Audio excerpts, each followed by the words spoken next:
ఇస్తుంది. దీనిలో ఇప్పుడు కొత్తగా విత్తనం ఏంటంటే ఇంతకుముందు మీకు 7 వేసిరు, ఉజ్వల్ వేసిరు, ఇవన్నీ తెలిసిన విత్తనాలే.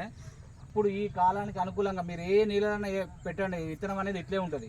లేత చిగురాకు పచ్చగా ఉంటుంది, దోమపోటును తట్టుకుంటుంది. మీరు ఏ భూమిలో పెట్టినా కూడా దోమపోటును తట్టుకుంటుంది, దగ్గర కాపు వస్తుంది. సరే ఇప్పుడు దగ్గర అంటే మీరు అనుకుంటారు కదా, రాలిపోయి ఉంటుంది బాగా, మీకు అర్థమై ఉంటుంది కదా. లేత చిగురాకు పచ్చగా ఉంటుంది. మీరు చేను ఎట్లా చూసినా కూడా ఎట్లా లేత చిగురాకు పచ్చగా అది గట్టి పెట్టినట్టు ఏర్పడుతుంటుంది. ఇంకేంటంటే అన్ని రకాల నేలలకు సూటబుల్ అయ్యేది ఈ వెరైటీ అనేది. ఈ విత్తనం అనేది ఏ భూమిలోనే పెట్టుకోవచ్చు, అన్ని రకాల నేలలకు అనుకూలమైన విత్తనం.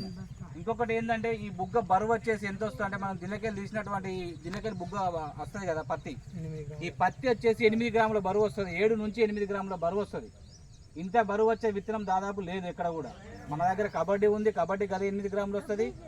ఈ కుస్తీ కూడా అదే రకంగా 8 గ్రాముల బరువు వస్తుంది. మీకు మెయిన్ ప్రత్యేకత అది ఇందు లోపల ఏమేంటి అంటే కాయ సైజు ఎట్లుంది, కాయ సైజు బాగుందా, దోమపోటును తట్టుకుంటుంది, కాయ సైజు బాగుంటుంది, పత్తి తీస్తే కూడా ఈజీ వస్తుంది, కూలీల ఖర్చు కూడా తగ్గుతాయి మనకి.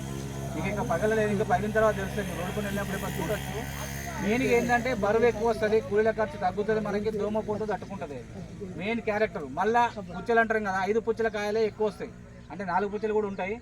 100 కాయలు ఉన్నాయనుకోండి ఉదాహరణకు, 80 వరకేమో 5 పుచ్చల కాయలు వస్తాయి, మిగతా 20 వరకేమో 4 పుచ్చల కాయలు వస్తాయి. మళ్ళీ ఒక్కొక్క పుచ్చ లోపల పాయ లోపల 7 నుంచి 8 నుంచి 9 గింజలు వస్తాయి. దానివల్ల కూడా మనకు బరువు ఎక్కువ వస్తుంది. మనకి రైతుకి కావాల్సింది ఏంటి, రోగ నిరోధక శక్తి ఉండాలి, ప్లస్ పత్తి తీస్తే అలకగా రావాలి, బరువు ఎక్కువ ఉండాలి. ఈ లక్షణాలన్నీ ఈ కుస్తీ తులసి సీడ్స్లో కుస్తీ అనే రకంలో ఉంటుంది. దీని పేరేం పేరే కుస్తీ. తులసి సీడ్స్లో కుస్తీ అనే రకం. మీకు బోల్ బరువు చూసినా కూడా 38 గ్రాములు వస్తాయి. ఈ బరువు అంటాం దీన్ని. ఇది కూడా 38 గ్రాముల బరువు వస్తాయి మనకి. ఇది ప్రత్యేకత అదే. ఇక దానివల్ల ఏమైతే అంటే అందులోకి వచ్చే దూది కూడా బరువు ఎక్కువ వస్తుంది. కాయ సైజు ఎట్లుంది, బాగుందా.